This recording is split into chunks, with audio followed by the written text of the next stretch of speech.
Hey guys, welcome back to our channel. So இந்த வீடியோல என்னோட ட்ரெஸ்ஸிங் டேபிளை வந்து நான் க்ளீன் பண்ண போறேன்.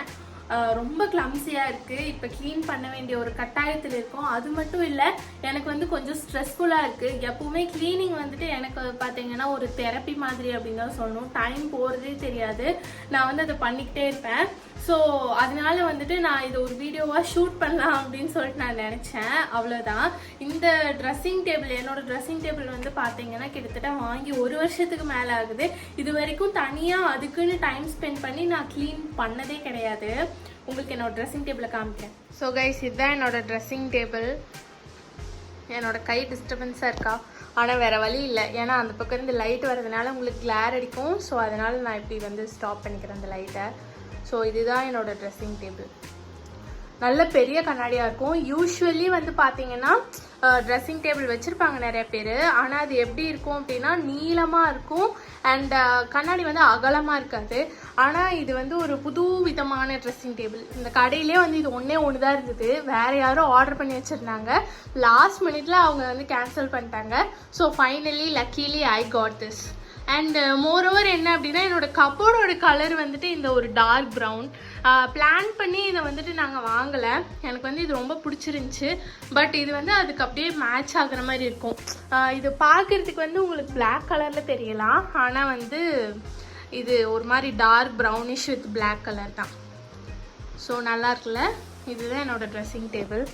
பார்த்தீங்க அப்படின்னா பார்த்தாலே தெரியும் இது எவ்வளோ கிளம்ஸியாக இருக்குது அப்படின்னு சொல்லிட்டு. முடியெல்லாம் கூட நான் எடுக்கவே இல்லை என்னோட ப்ரஷ்ல இருந்து. ஸோ அந்தளவுக்கு கிளம்ஸியாக இருக்குது. இதை நான் எப்படி தான் க்ளீன் பண்ணி முடிக்க போகிறேன் அப்படின்னு சொல்லிட்டு எனக்கே தெரில. வெயில் வேற செம்மையாக கொளுத்துதுங்க. இந்த வெயிலில் வீடியோ எடுக்கவே கடுப்பாக இருக்குது. என்ன சொல்கிறது? அதையும் தாண்டி நிறைய பேர் வந்து பனிஷ்மெண்ட் வீடியோ வந்து கேட்குறீங்க. இந்த எனக்கும் இந்த பனிஷ்மெண்ட் வீடியோவுக்கும் ராசியே இல்லை. ஏன் இதை நான் சொல்கிறேன் அப்படின்னா, நானும் வந்துட்டு சரி வீக்லி ட்வைஸ் வந்து போடலான்னு ஆரம்பிச்சிட்டேன். அதுக்கப்புறம் என்னாச்சு அப்படின்னா, எனக்கு செம்மையாக கோல்டு பிடிச்சிக்கிச்சு. திருவண்ணாமலை வீடியோ பார்த்துருப்பீங்க நிறைய பேர். திருவண்ணாமலை போயிட்டு வந்ததுக்கப்புறம் உங்களுக்கே தெரியும், ஒரு 2 நாள் வந்து நம்மளால் அசையவே முடியாது. அதுவும் எனக்கெல்லாம் சொல்லவே தேவையில்ல. செம்மையாக டயர்ட் ஆகிட்டேன். கை காலில் செம்மையாக வலி எடுத்துருச்சு. அண்ட் அதுக்கப்புறமாவது எடுக்கலான்னு ஸ்டார்ட் பண்ணலான்னு பார்த்தா கோல்டு வந்துருச்சு. சம்மர்லேயும் கோல்டு வர்ற மாதிரியான ஒரு வித்தியாசமான பிறவி நானாக தான் இருப்பேன்னு நினைக்கிறேன். ரொம்ப கொடூரமாக இருந்தது. நீங்கள் எதை வேணால் கோத்ரூ பண்ணலாம். ஆனால் சம்மரில் வந்து இந்த கோல்டை வந்து கோத்ரூ பண்ணவே முடியாது. அந்த அளவுக்கு ஒஸ்டான எக்ஸ்பீரியன்ஸ் அது. சரி, அதெல்லாம் விடுங்க. அதெல்லாம் ஏன் இப்போ பேசிட்டு. ஸோ இதை வந்து நான் இப்போ க்ளீன் பண்ண போகிறேன். உள்ளெல்லாம் இன்னும் நிறைய திங்ஸ் இருக்குது. ஸோ நான் காமிக்கிறேன் எப்படி என்னோடய திங்ஸை நான் ஆர்கனைஸ் பண்ணி வச்சுருக்கேன். அண்ட் இதில் வந்து நிறைய எம்டிஸ் இருக்குது. இது எல்லாமே என்னோடய ஸ்கின் கேர் ப்ராடக்ட்ஸ் தான். இதெல்லாம் என்னென்னு நான் சொல்கிறேன். நிறையா வந்து எம்டி ஆகிடுச்சு. ஸோ அது எல்லாத்தையும் தூக்கி வீசணும். அண்ட் ரீஸ்டாக்கு என்னென்ன வேணும் அப்படிங்கிறதையும் நான் நோட் பண்ணி வைக்கணும்.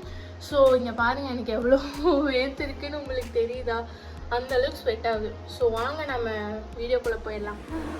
கைஸ், காற்று சவுண்டாக இருந்ததுன்னா கொஞ்சம் அட்ஜஸ்ட் பண்ணிக்கோங்க. என்னோடய ஏர் கூலரை நான் ஆன் பண்ணிட்டேன். வேறு வழியே தெரியல, அந்தளவுக்கு எனக்கு ஸ்வெட் ஆகுது. ஸோ இதை வச்சு தான் நம்ம வந்து க்ளீன் பண்ண போகிறோம். இது வந்து எங்கள் வீட்டில் இருந்தது.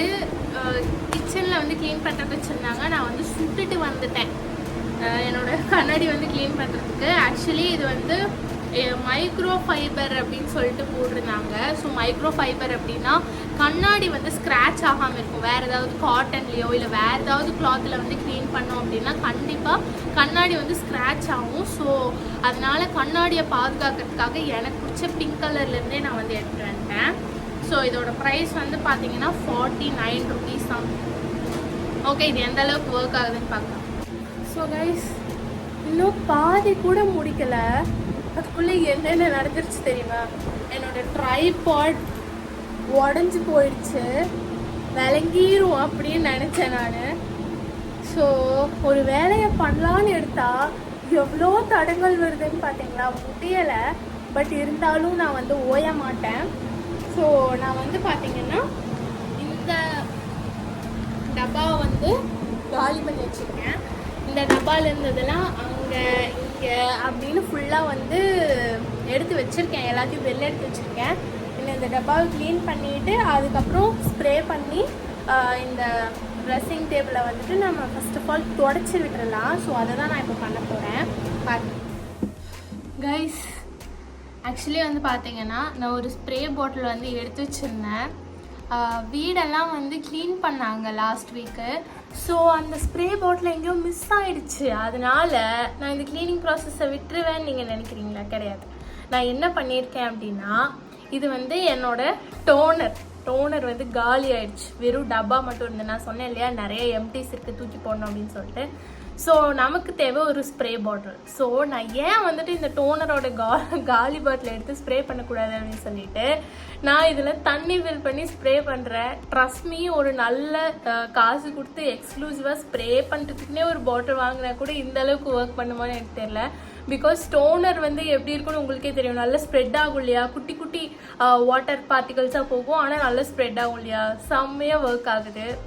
செம்மையாக பார்த்தீங்களா? இதுதான் இந்த டோனர் பாட்டில். இதை நான் வச்சு என்ன பண்ணுறேன் அப்படின்னா, இப்படி ஸ்ப்ரே பண்ணுறேன். எவ்வளோ அழகாக ஸ்ப்ரெட் ஆகுது பார்த்தீங்களா? இதுதான் நான் எடுத்து வச்ச அந்த மைக்ரோ ஃபைபர் டவல். இதை வச்சு நான் அப்படியே க்ளீன் பண்ணுறேன். செம்மையாக க்ளீன் ஆகுது. பேசாமல் இந்த டோனர் பாட்டிலே வந்துட்டு ஸ்ப்ரேயர் பாட்டிலுக்கு பதிலாக யூஸ் பண்ணிக்கலாம்னு நினைக்கிறேன். தேவையில்லாமல் ஒரு பிளாஸ்டிக்கை ஏன் காசு போட்டு வாங்கணும்? கரெக்டு தானே மக்களே? நீங்களும் வேணால் ட்ரை பண்ணி பாருங்கள். உங்ககிட்ட இந்த மாதிரி ஸ்ப்ரே பண்ணுற டோனர் பாட்டில் ஏதாவது இருந்தால் அதை வச்சு ஸ்ப்ரே பண்ணி ட்ரை பண்ணி பாருங்கள். சீரியஸாக you will love it.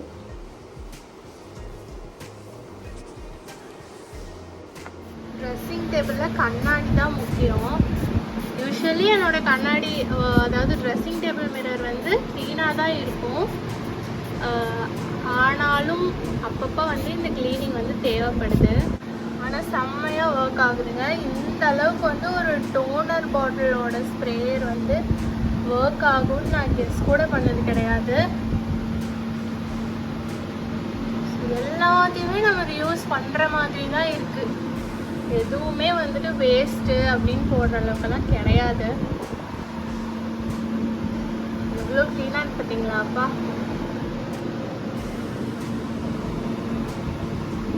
Usually கண்ணாடினா ரொம்ப பிடிக்கும், மிரர்னா ரொம்ப பிடிக்கும். நான் வந்து என்ன பிளான் பண்ணேன் அப்படின்னா, இந்த செவரு இருக்கியா, இந்த காலி செவரு ஃபுல்லாக வந்து மிரர் வந்து ஒட்டி வைக்கணும் அப்படின்னு நான் பிளான் பண்ணியிருந்தேன். ஆனால் அது ரொம்ப காஸ்ட்லி. பட்ஜெட்டை தாண்டினால அந்த பிளானே நான் ட்ராப் பண்ணிட்டேன். இன்னும் கொஞ்சம் வருஷம் கழிச்சு பண்ண முடியுமான்னு பார்க்கலாம்.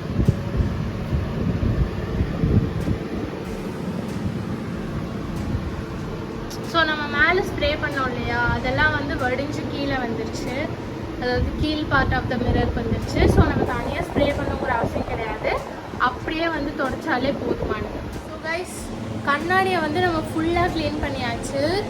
பாருங்கள், ஒரு தூசு கூட கிடையாது.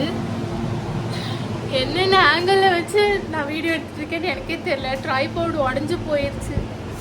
கடவுளே. சரி, ஓகே, பரவாயில்ல. பட் கண்ணாடியில் வந்துட்டு ஒரு தூசு கூட கிடையாது. அந்த அளவுக்கு க்ளீனாக தொடச்சி வச்சாச்சு. இப்போ இந்த இடத்துல இருந்த திங்ஸ் எல்லாத்தையும் திரும்ப இந்த இடத்துலையே வந்து ஃபில் பண்ண போகிறோம். பண்ணிவிட்டு உள்ளே வந்து ஒரு சிலதெல்லாம் இருக்குது, அது எல்லாத்தையும் வெளில எடுத்துகிட்டு அதை க்ளீன் பண்ண போகிறோம். இந்த மாதிரி பாக்ஸ் ஏதாவது நீங்கள் வச்சுருக்கீங்க அப்படின்னா, இதை வந்து நீங்கள் வாட்டர் யூஸ் பண்ணி, டேப் வாட்டர் யூஸ் பண்ணி க்ளீன் பண்ணுறது தான் நல்லது. ஏன்னா நானும் இதை வச்சு துடைக்கிறேன், அதில் இருக்கிற குட்டி குட்டி அழுக்கெல்லாம் போகவே மாட்டேங்குது. ஸோ இப்போ எனக்கு வந்து வாஷ் பண்ணுறதுக்கு டைம் இல்லை. அதனால நான் என்ன பண்ணுறேன் அப்படின்னா, ஜஸ்ட் லைக் தட் அப்படியே வந்து துடைச்சிட்டு இதை வந்து வைக்க போகிறேன். ஸோ கைஸ், இதெல்லாம் தான் என்னோடய ப்ராடக்ட்ஸ். எம்டிஸ் போக இதெல்லாம் மிச்சம். இதுக்கு நடுவில் பார்த்தீங்கன்னா பெயிண்ட் ப்ரஷ் வேறு. இது எதுக்கு இந்த பிக்சருக்குள்ளே வந்துச்சுன்னா எனக்கு தெரியல. ஸோ இதை நம்ம கொஞ்சம் ஓரமாக வச்சுட்டு இது எல்லாத்தையும் அடுக்க ஸ்டார்ட் பண்ணுவோம். ஸோ பாதி வந்து நான் அடுக்கியிருக்கேன். இதெல்லாம் ஃபுல்லாக லிப்ஸ்டிக்ஸ் வந்து இந்த சைடில் இருக்குது. ஸோ இது வந்து என்னோடய பாடி லோஷன்லாம் நான் இந்த கேட்டகரியில் வச்சுருந்தேன்.